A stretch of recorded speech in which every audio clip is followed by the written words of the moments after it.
Hello guys, நான் உங்க anime man. இந்த வீடியோவில் ஆம்னி கோகுவோட தேர்ட் எபிசோட தான் பார்க்க போகிறோம்.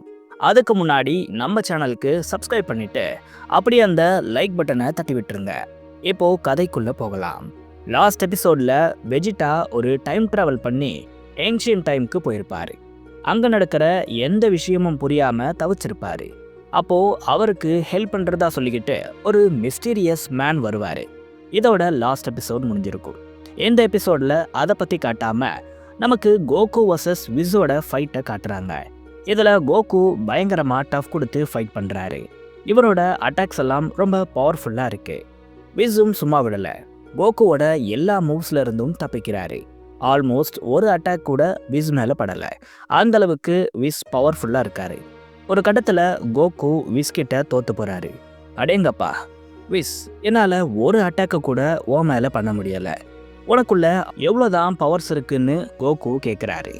விஸ், நீயே இவ்வளோ பவர்ஃபுல்னா அப்போது ஆம்னி கோகு எவ்வளோ பவர்ஃபுல்லாக இருப்பாருன்னு கோகு கேட்குறாரு. இதை கேட்ட ஆம்னி கோகு, ஆமாம் விஸ் உண்மையாகவே ரொம்ப திறமையான ஆள். பட் எனக்கு இப்போது ரொம்ப போர் அடிக்குது.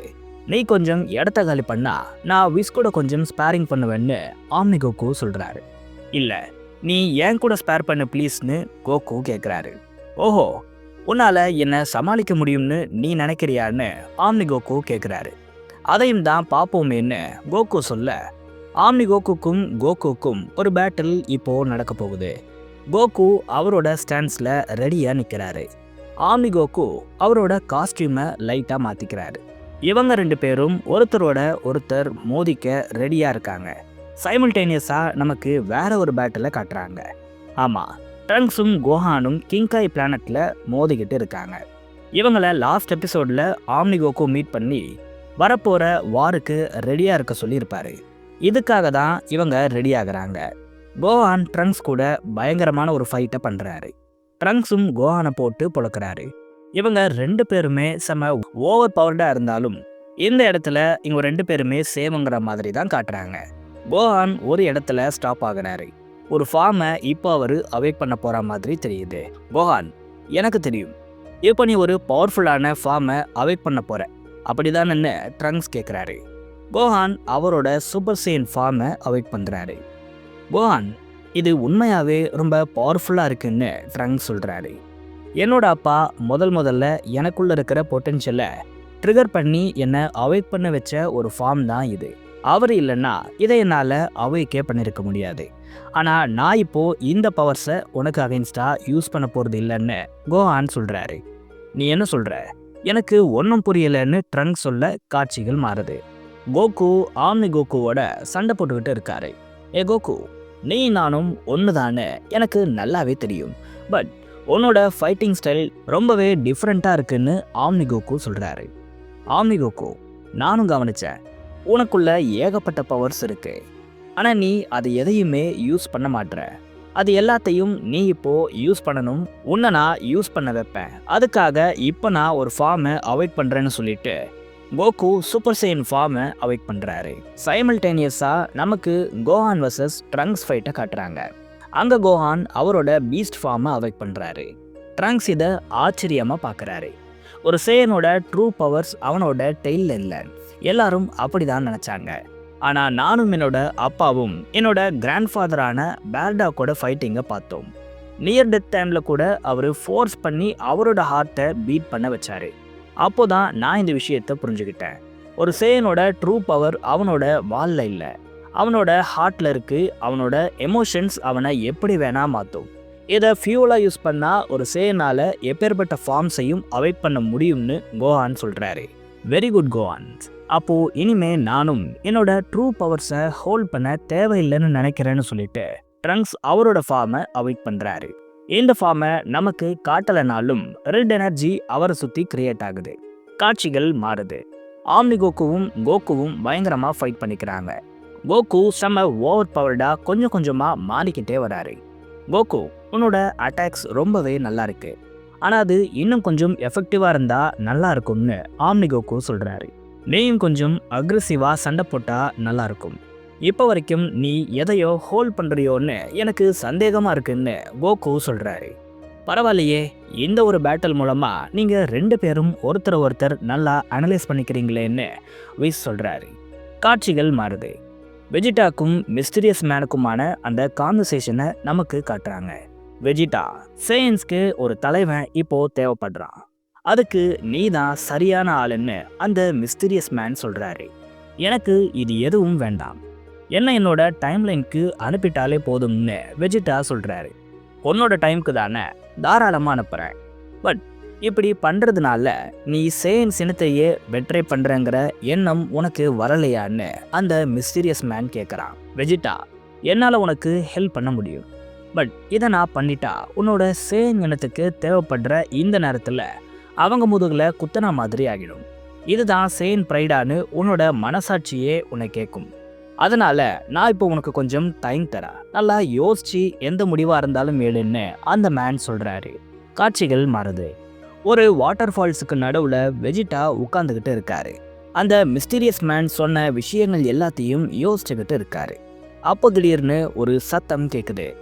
யார் அதுன்னு வெஜிடா பார்க்குறாரு. அங்கே கோகு மாதிரியே இருக்கிற ஒரு கேரக்டரை காட்டுறாங்க. மோஸ்ட் ப்ராபப்ளி இவர் கோகுவோட ஆன்சஸ்டராக இருக்க வாய்ப்பு இருக்கு. இவரோட கண்கள் மேலே ஒரு கோடு இருக்கு. இவரை அப்படியே வெஜிடா பார்த்துக்கிட்டு இருக்க திடீர்னு அங்கே இன்னொரு ஆள் வராங்க. அவர் பார்க்க கும்பர் மாதிரியே இருக்காரு. இவரும் கும்பரோட ஆன்சஸ்டராக இருக்கலாம். இவங்க 2 பேரும் பயங்கரமாக ஃபைட் பண்ணிக்கிறாங்க. கோகு மாதிரியே இருக்கிற இந்த கேரக்டர் செம அடி வாங்குது. கும்பர் செம கோவத்தோட நடந்து வராரு. கோகு ஆன்சஸ்டர் கும்பரை போட்டு அடின்னு அடிக்கிறாரு. கண்டினியூஸ் அட்டாக்ஸை இவர் மேலே பண்ணுறாரு. பட் கும்பர் அது எல்லாத்தையும் சும்மா அசால்ட்டாக வாங்கிட்டு அப்படியே வராரு. கிட்ட வந்து கோகு ஆன்சஸ்டரை பிடிச்சி ஒரு ஹெட் ஷாட் வைக்கிறாரு. அப்படியே கோகு ஏரில் பறக்கிறாரு. கும்பர் அவரோட பவர்ஃபுல் பிளாஸ்டை கோகு ஆன்சஸ்டர் மேலே யூஸ் பண்ணுறாரு. எந்த ஒரு பிளாஸ்ட்டுங்கிறது செம பவர்ஃபுல்லாக இருக்குது. அந்த மொத்த ஃபாரஸ்ட்டையும் அப்படியே வெடிக்க வைக்குது.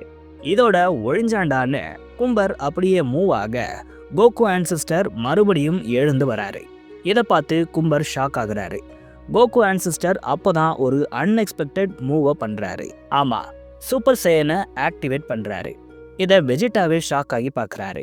அந்த காலத்தில் குரங்கு மாதிரி வாழ்ந்த இவங்களுக்கு எப்படி சூப்பர் சேயன் பற்றின நாலேஜ் இருக்குன்னு யோசிக்கிறாரு.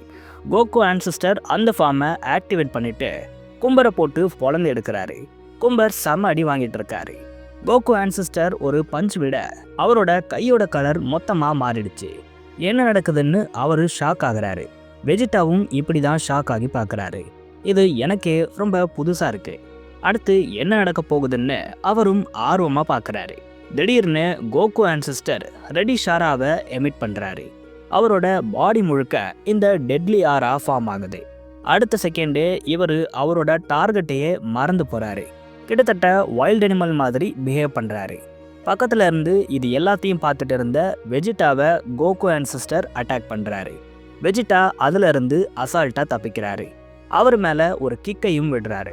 செம்ம அடி வாங்கின கோகு ஆன்சஸ்டர் நார்மல் ஸ்டேட்டுக்கு வராரு. வெஜிடா அப்படியே கோகு ஆன்சஸ்டரை டெரர் லுக் விடுறாரு. திடீர்னு அந்த ரெடி ஷாரா வெஜிடாவை சுற்றி இருக்கு. இதை வெஜிடாவே ஷாக் ஆகி பார்க்குறாரு. பார்த்தா அது வெஜிடா மேலே இருந்து வரல, அவருக்கு பின்னாடி இருந்து வர்றதை அவர் கண்டுபிடிக்கிறாரு. அப்புறம்தான் வெஜிடாக்கு தெரியுது, கோகு ஆன்சஸ்டர் மேலே இருந்த இந்த ரெடி ஷாரா இப்போ கும்பர் மேலே போயிடுச்சுன்னு. கும்பர் வெஜிடா போட்டு செம அடி அடிக்கிறாரு. வெஜிடா அவரோட ப்ளூ ஃபார்மை ஆக்டிவேட் பண்ணுறாரு. ஆனாலும் கும்பரோட அட்டாக்ஸை அவரால் தடுக்க முடியல. இது ரொம்ப பவர்ஃபுல்லாக இருக்கிறதா வெஜிடா நினைக்கிறாரு. வேற வழியே இல்லை, இப்போ இதை யூஸ் பண்ணியே ஆகணும்னு வெஜிடா நினச்சி அவரோட ப்ளூ ஃபார்ம் எவல்யூஷனை அவாய்ட் பண்ணுறாரு. ரேஜ் கும்பரை போட்டு செம அடி அடிக்கிறாரு. வெஜிடா அவரோட தலையை பிடிச்சி அப்படியே தரையோட நசுக்கிறாரு. அதுக்கப்புறம் அங்கே இருந்த எல்லா மக்களும் வெஜிடாவை தூக்கி வச்சு கொண்டாடுறாங்க. வெஜிடா ஒரு கிங்காவே மாறிட்டாரு. அந்த அளவுக்கு சப்போர்ட் அங்கே அவருக்கு கிடைக்குது. இது எல்லாத்தையும் வெஜிடா அனுபவிச்சுக்கிட்டு இருக்காரு. அதை மிஸ்டீரியஸ் மேன் தூரத்துல இருந்து வேடிக்கை பார்த்துட்டு இருக்காரு. காட்சிகள் மாறுது. வெஜிடா மறுபடியும் அந்த மேனை மீட் பண்ண வராரு. நீ யாரு? இப்படி நீ உன்னை மறைச்சிக்கிட்டு மர்மமாகவே இருந்தா என்னால் எப்படி உன்னை நம்ப முடியும்? அதனால சொல்லு, நீ யாருன்னு வெஜிடா கேட்குறாரு. அப்போ உனக்கு என் மேலே நம்பிக்கையே இல்லையா வெஜிடா? சரி, நான் வேணா ஒன்று பண்ணுறேன். அந்த ரிங்கை உன்னோட கையில் இருந்து கழட்ட நீ ரொம்ப கஷ்டப்பட்டிருக்கன்னு எனக்கு தோணுது. நான் வேணா உனக்காக அந்த ரிங்கை எடுத்து தரேன். அந்த ரிங் உன்னோட ஃப்ளஷில் வேர் மாதிரி பரவி நல்லா கெட்டியாக பிடிச்சிக்கிட்டு இருக்கு. பட் உனக்காக நான் இதை எடுக்கிறேன். அப்போவாச்சு நீ என்ன நம்புறியான்னு பார்ப்போன்னு மிஸ்டீரியஸ் மேன் சொல்கிறாரு. உன்னால் அதை பண்ண முடியுமான்னு வெஜிடா கேட்குறாரு. மிஸ்டீரியஸ் மேன் ஒரு செகண்டில் அதை ரிமூவ் பண்ணிட்டாரு. வெஜிடா, உனக்கு ஒரு விஷயம் தெரியுமா? எனக்கு உலகத்தில் இருக்கிற எல்லா பீப்புள்ஸையும் தெரியும். அவங்க யாரு, எப்படிப்பட்டவங்கங்கிற எல்லா டீட்டெயில்ஸையும் தெரிஞ்சுக்கிற எபிலிட்டிஸ் என்கிட்ட இருக்கு. அதை யூஸ் பண்ணி நான் பார்த்த வரைக்கும் உன்ன மாதிரி சேன் ப்ரைடை மதிக்கிற ஆள் இந்த உலகத்திலேயே யாருமே இல்லை. அதனால தான் உன்கிட்ட சேனுக்கு லீடராக சொல்லி நான் டாஸ்கை கொடுத்தேன். பட் நீ அதை நிராகரிக்கிறது ரொம்ப ரொம்ப தப்பு. இங்கே இருக்கிற சேயன்ஸ்க்கு உன்னை ரொம்ப பிடிச்சிருக்கு. ஸோ நல்லா யோசிச்சு சொல்லு, உனக்கு உண்மையாகவே சேயன்ஸோட கிங்காக விருப்பம் இல்லையான்னு அந்த மிஸ்டீரியஸ் மேன் கேட்குறாரு. வெஜிடாக்கு மறுபடியும் அவர் டைமை கொடுக்குறாரு. அன்னைக்கு நைட் வெஜிடா மரத்துக்கு கீழே படுத்து தூங்கியிருப்பாரு. காலையில் எழுந்த உடனே ஒரு விஷயத்தை பார்த்து வெஜிடா ஷாக் ஆகுறாரு. ஆமாம், அவரோட ஹெட்டில் அவரோட கையில் இருந்த மாதிரியே ஒரு பெரிய ரிங் மாட்டப்பட்டிருக்கு. உடனே வெஜிடா கிளம்பி அந்த மிஸ்டீரியஸ் மேனை பார்க்க போகிறாரு. அவரை பார்த்து, நீ என்ன பண்ணி வச்ச, என்னோட தலையில் இருக்கிற இது என்னன்னு வெஜிடா கேட்குறாரு. வெஜிடா, நீ தான் சேயன்ஸோட கிங், அதை மறந்துட்டியா என்ன? உன்னோட ஹார்ட்டுக்கு கூட அது தெரியும். இப்போது உனக்கு தேவையெல்லாம் ஜஸ்ட் ஒரு ரிமைண்டர் மட்டும்தான்னு சொல்லிட்டு அந்த மிஸ்டீரியஸ் மேன் வெஜிடாவை தொடுறாரு. உடனே அவரோட ஹெட் பேண்ட் ஆக்டிவேட் ஆகுது. வெஜிடாக்கு பயங்கரமான ஒரு ஷாக் அடிக்குது. வலியால் அவர் துடிதுடிச்சு அப்படியே கீழே விழுறாரு. வெஜிடாவோட கண்கள், ஹேர்னு எல்லாமே நிறம் மாறுது. வெஜிடா செம ரேஜோட அந்த மேனை அட்டாக் பண்ண போகிறாரு. பட் அவருக்கு மறுபடியும் ஷாக் அடிக்குது. இப்போ அந்த மிஸ்டீரியஸ் மேன் மறுபடியும் வெஜிடாவை பார்த்து பேசுகிறாரு. வெஜிடா, உன்னோட ஹார்ட்னா சேயன்ஸோட பவர்ஸ்க்கான கீ. நான் சொல்லும்பொழுது அந்த ஹெட் பேண்ட் உன்னோட பவர்ஸை வெளிக்கொண்டு வரும். இந்த பவர்ஸ் வெறும் டிஸ்ட்ரக்ஷனை மட்டும்தான் பண்ணும்னு அந்த மிஸ்டீரியஸ் மேன் சொல்கிறாரு. வெஜிடாவோட அப்பியரன்ஸே அப்படியே மாறுது. இதோட இந்த எபிசோடும் முடியுது. உங்களுக்கு ஆம்னி கோகு பிடிக்குமா இல்லை ஈவில் வெஜிடா பிடிக்குமான்னு கமெண்ட்ஸில் சொல்லுங்கள். நான் உங்களை வேறு வீடியோவில் சந்திக்கிறேன்.